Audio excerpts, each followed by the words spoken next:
كام مرة يا صديقي كنت قاعد في ميتنج مع عميل أجنبي لمشروع جديد، وهو بيتكلم بسرعة ورتم طبيعي جدا، ولكن عقلك بيحاول يفهم كل كلمة هو بيحاول يقولها، ولقيته فجأة خلص كلامه وبيقول لك you got me أو is that right، ومستني منك رد. وانت هنا عشان انت نص كلامه او تلات ارباع كلامه كان طاير بالنسبة لك، لقيت نفسك بتقول له yeah I got you I got you. صح؟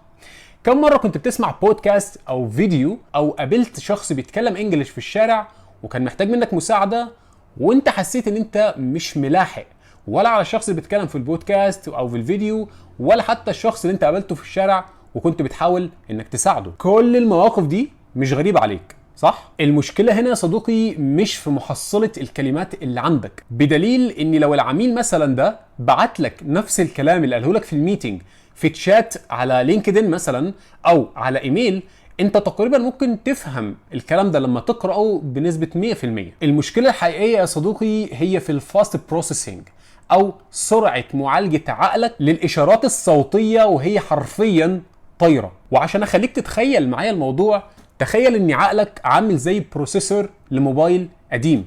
سرعة الكلام اللي بتنزل عليه من شخص أجنبي أو أي حد بيتكلم إنجليش بشكل طبيعي وبسرعة طبيعية عامل بالظبط زي بروسيسور موبايل قديم. الكلام بينزل عليه أسرع من قدرته هو على معالجة الكلام ده، فبيعمل بلوك مع أول كلمة هو يا إما مش فاهمها أو جديدة عليه أو البرونسيشن بتاعها غريب عليه، وهنا بيبدا انه يعطل. في الفيديو اللي فات الحمد لله احنا اتكلمنا عن السيستم الصامت او الاكتيف ليسننج وعالجنا مشكله الترجمه الفوريه. في الفيديو ده ان شاء الله احنا جايين نعلي سرعه البروسيسور نفسه. هعلمك ان شاء الله ازاي تدرب وتخلي عقلك يعمل حاجه اسمها ريل تايم بروسيسنج او المعالجه الفوريه للكلام، او انه يترجم في نفس اللحظه اللي الشخص اللي قدامك بيكلمك فيها. ودي اللي ان شاء الله هتساعدك تفهم اي حد بيتكلم انجليش حتى لو بيتكلم بسرعه البرق، من غير ما تطلب منه ان هو يعيد كلامه تاني. زي مثلا تقول له can you say it again please. السلام عليكم، ازيكم يا شباب، يا رب تكونوا بخير.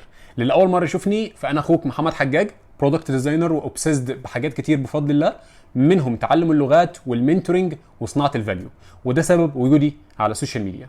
ودلوقتي تعالى نفهم عقلنا بيشتغل ازاي وازاي نقدر نعلي الفاست بروسيسنج فيه.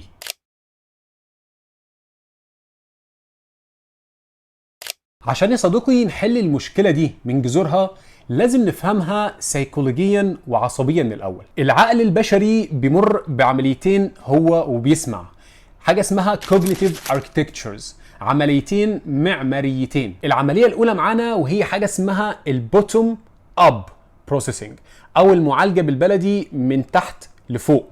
انما السيستم الثاني او الطريقة الثانية في المعالجة هو حاجة اسمها توب داون بروسيسنج او المعالجة من فوق لتحت. يعني ايه الكلام ده؟ خلينا نمسكهم واحدة واحدة وهفهمهم لك. خلينا نبدأ الاول بالبوتوم اب بروسيسنج او المعالجة من تحت لفوق، لان مشكلتنا كلها هو هنا. وفي العملية الثانية او في السيستم الثاني ده هيبقى الحل، بس خلينا نمسك المشكله دلوقتي ونحلها. في السيستم ده او في طريقه المعالجه دي عقلنا بالظبط هو عامل زي ما اتفقنا البروسيسور بتاع الموبايل القديم، يعني شغال بمعماريه تصنيع قديمه جدا. فايه اللي بيحصل؟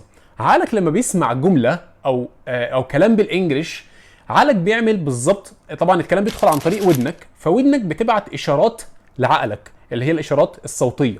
عقلك بيبدا يجمع كل الحروف اللي هو بيسمعها على هيئه كلمات، فيبدا يترجم الاول الكلمات دي، بعدها يفهمك ايه معنى الكلام اللي اتقال ده. وده ابطا سيستم انت ممكن تشتغل بيه في تعلم اي لغه، لانه في منتهى البساطه زي ما اتفقنا من شويه، عقلك لما بتجيله كلمه او بيسمع كلمه هو مش فاهم معناها ايه او جديده بالنسبه له، او البرونسيشن او الاكسنت اللي انت سمعتها بيها كانت مختلفه عن اللي انت متعود عليها، حرفيا عقلك بيعمل بلوك للكلمه للكلمات اللي بتيجي بعد الكلمه دي.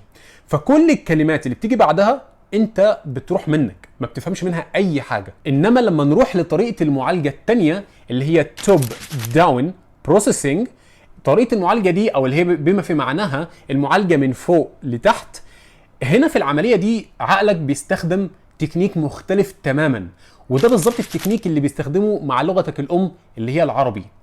احنا مش بنبقى محتاجين نركز في كل حرف بيتقال لينا زي بالظبط اللي بيحصل معاك دلوقتي. انت مش محتاج تركز معايا في كل حرف انا بقوله عشان تفهم الكلمات، عشان بعدين تفهم ايه معنى الكلام اللي انا بقوله. ده ما بيحصلش. عقلك يا صديقي هنا بيشتغل بنظام السياق والتوقعات، وطبعا هنا اللي بيساعده ان الروابط العصبية عندنا هي اللي بتتوقع ايه الكلمة او ايه الكلام اللي ممكن يتقال بعد الجزئية دي. وخلينا اديك مثال. صديقي بهاء مثلا معايا هنا في الشقة ورايح المطبخ بيقول لي يا حجاج انا هعمل كوباية شاي، عايز اعمل لك معايا؟ ومكمل ماشي ورايح هو المطبخ ومنتظر مني رد. انا هرد عليه وهقول له ايوه يا بهاء اعمل لي كوبايه شاي ولكن خلي السكر. انا لسه مش هكمل. بهاء من ناحيته بشكل مباشر جدا هيبدا يفهم او هيتوقع انا هقول ايه.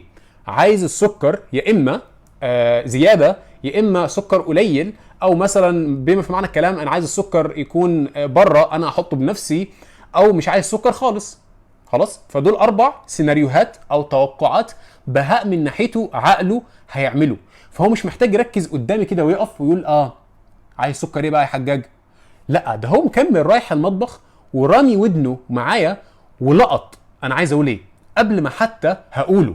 وده بالظبط اللي بيحصل في المعالجه او طريقه المعالجه الثانيه اللي هي توب داون بروسيسنج. فده بالظبط اللي بيعملوه النيتيفز. النيتيفز مش بيبقوا محتاجين خالص ان هم يركزوا في كل حرف انت بتقوله. يكفي ان انت قلت معنى كلامك او السياق بتاع كلامك بشكل مفهوم، هم خلاص لقطوا المعنى بتاع كلامك. وده بالظبط اللي انا عايزك تطبقه لما تيجي تسمع او تشغل اي فيديو بالانجلش. عايزك تركز بس يا صديقي في السياق ككل، مش في كل كلمة بتتقال. وطبعا كل النيتيفز اللي احنا حتى منهم كعرب، احنا كارابيك نيتيفز اما بنعمل التوقع الفوري ده او البرودكشن ميكانيزم للي بيتقال، احنا هنا بنوفر طاقة دماغنا، طاقة البروسيسور، بنخليه يركز على حاجات اهم في السياق او الكلام، زي مثلا البادي لانجوج اللي احنا هنجي لها كمان شوية. انك تركز في مشاعر الشخص اللي قدامك، وده اللي بيتقال عليه اسمه الذكاء العاطفي. انت لو مش قادر توفر طاقة من البروسيسور بتاعك ان هو يفهم الشخص اللي قدامه مشاعريا، ولكن انت مخلي طاقته كلها في ان هو يفهم بس الكلام، هنا انت هتواجه صعوبة كبيرة جدا جدا جدا. حتى لو افترضنا انت فهمت كل حاجة من تركيزك، اللي هو نادر قوي قوي قوي ما بيحصل، بس انت هتفقد جزء كبير جدا من الكوميونيكيشن، وهو الفيلينجز او الاحساس او المشاعر. طيب ممتاز جدا يا عم حجاج. طيب ازاي نقدر بقى نغير السيستم بتاع عقلنا من السيستم الاولاني ونطوره للسيستم الثاني؟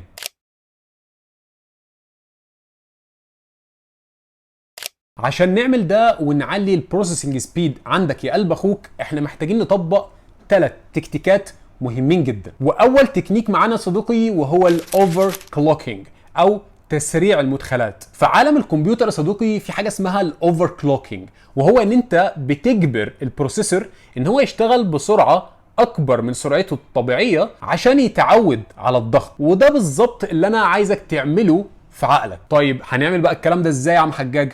في منتهى البساطه يا صديقي، الفيديوهات اللي احنا اتفقنا عليها في الفيديو اللي فات في الاكتيف ليسننج، الفيديو اللي انت اخترته او اللي ودنك اتعودت عليه خلاص، مش عينك، لان زي ما اتفقنا عينك بتتعلم او هي اوريدي مستواها اعلى من ودنك. فانا عايزك تسمع او تفتح الفيديو اللي حاليا ودنك بقت متعوده عليه من غير عينك. تمام؟ ابدا اسمع الفيديو ديت، بدل ما تسمعه على 1x يعني السرعه بتاعته، ادخل على اعدادات السرعه، بدل ما تسمع الفيديو ده على 1x خليها او اسمعه على 125x اللي هي 1.25x، سرعه لواحد وربع. طيب لما تعمل كده هتحس بايه؟ ابقى صادق معاك، من اول كام يوم انت هتحس ان انت ملخبط، في حاجه ماشيه بشكل غير طبيعي، عقلك مش قادر يستوعب او مش قادر يتأقلم على السرعة الجديدة دي، وده طبيعي جدا. ولكن بعد اسبوع تقريبا، وطبعا المدة دي بتختلف من شخص للتاني لان دماغاتنا او عقلنا مش كلنا شبه بعض، خلاص؟ فممكن المدة دي تتفاوت، بس تقريبا ممكن اسبوع او 10 ايام هيبدأ عقلك ان هو انت حطيته قدام الامر الواقع، فهيبدأ يخلق جوه نفسه روابط عصبية جديدة عشان يلاحق على السرعة بتاعت الكلام اللي هو مش متعود عليها اصلا. وصدقني هنا السحر هيبدا يشتغل بعد ما تعدي فتره معينه، زي مثلا 10 ايام او 15 يوم او مثلا ماكسيموم شهر.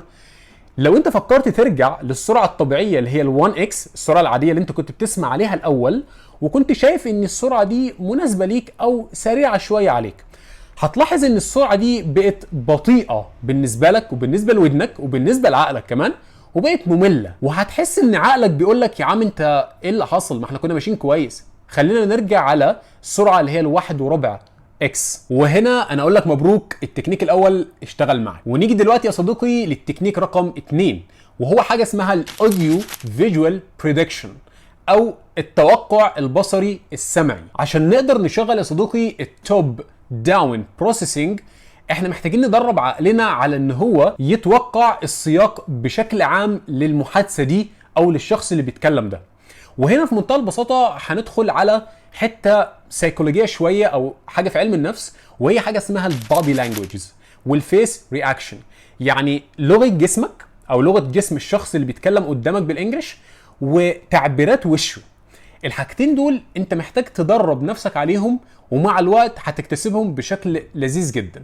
لما الشخص اللي قدامك بيتكلم في حاجه، هو في الاغلب، ودي من احتكاكي بالاجانب، بنسبه كبيره جدا منهم بيستخدموا البادي لانجوج بتاعتهم والفيس رياكشن او لغه جسمهم يعني وتعبيرات وشهم في الكلام.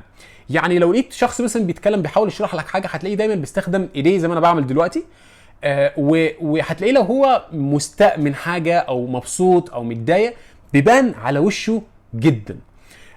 فانت كل ما تدرب عقلك ان هو يلقط كل التعبيرات دي وكل الحركات اللي في جسمه، كل ده ما هيساعدك انك تتوقع بشكل ادق اكتر ايه هو عايز يقول هنا، او ممكن هيقول ايه هنا، وهكذا. وده تطبقه بشكل لذيذ جدا انك تفتح اي فيديو، نفس الفيديو اللي احنا اتعودنا عليه نسمعه بودننا، افتحه وحاول بص على البادي لانجوج بتاعت الناس اللي بتتكلم في الفيديو ده، وحاول افهم هم ليه لما قالوا كده عملوا كده. يبقى العلاقه دي او الحركه دي ليها علاقه بمعنى الكلام ده، وهكذا.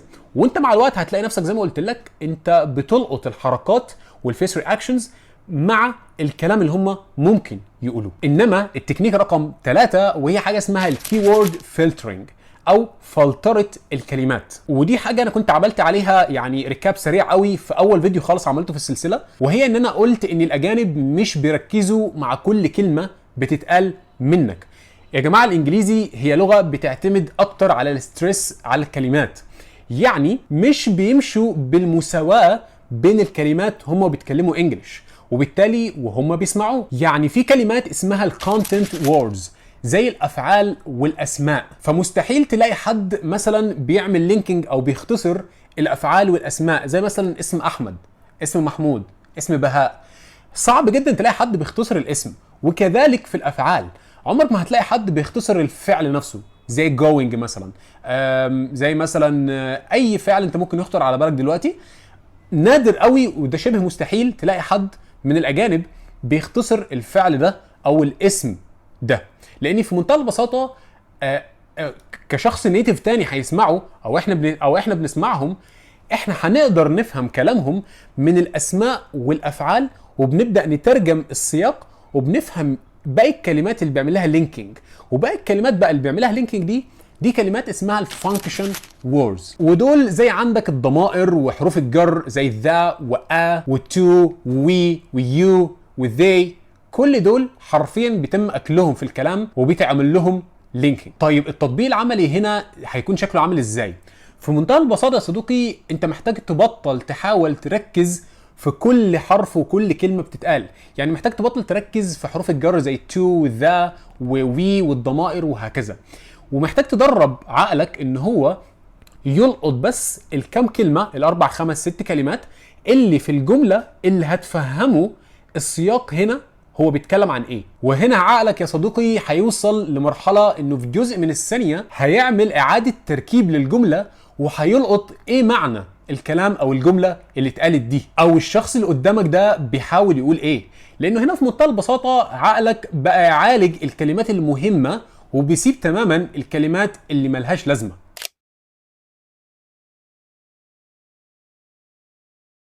نيجي بقى للمصادر والادوات اللي انت تقدر تتعلم منهم او تمارس او تطبق التكنيك ده عليهم. للاسف هو في مصادر وفي تولز شويه كويسين، ولكن انا بصادق معاكم كل المصادر ديت اللي انت تقدر تمارس عليها هي فيها فتنه كبيره جدا، فانا مش هقدر ان انا ارشحها لكم او اشارك معاكم اي واحده منهم. ولكن انت ممكن تعمل ده بمجهودك، يعني ممكن تسال جيميناي او تشات جي بي تي. ولكن انت تقدر تعتمد على المصادر اللي انا رشحتها لك في الفيديو اللي فات، اللي هي القناه والويب سايت. واخيرا يا صديقي عايز اذكرك ان موضوع تعلم اللغه محتاج صبر ومحتاج انضباط ومحتاج ممارسه. فلو سمحت ما تستعجلش النتيجه، وما تستعجلش ان عقلك ما فيهوش تغير حصل من كام يوم او من حتى كام شهر. يعني ادي نفسك المساحه والوقت فعلا اللي عقلك ياخده ويقدر يطور بالروابط اللي هو محتاجها، او يطور نفسه لحد ما توصل لمرحله ان انت قادر تفهم وتستوعب بشكل طبيعي جدا. ويا ريت لو كنت طبقت اي تكنيك من التكنيكس اللي انا شاركتها معاك في الفيديو ديت، يا ريت تكتبها في كومنت تحت عشان تشجع غيرك ان هو يجربها. وكذلك برضو لما تجرب انت التكنيكس دي ولقيتها جابت نتيجه معاك، يا ريت برضو تشارك تجربتك معانا في الكومنتس تحت عشان تشجع غيرك. الفيديو الجاي بقى ان شاء الله هنتكلم عن التشانكس، ازاي تقدر بقى تدمج كل التكنيكس اللي احنا واخدينها لحد دلوقتي في جمل معينه تقدر تطلعها من بقك من غير ما تتهته وتقف. وزي ما اتفقنا في اخر كل فيديو، سبحانك اللهم وبحمدك، اشهد ان لا اله الا انت، استغفرك ربي واتوب اليك. اشوفكم على خير. السلام عليكم. وما تنسوش تدعوا لاهلنا في غزه. السلام عليكم.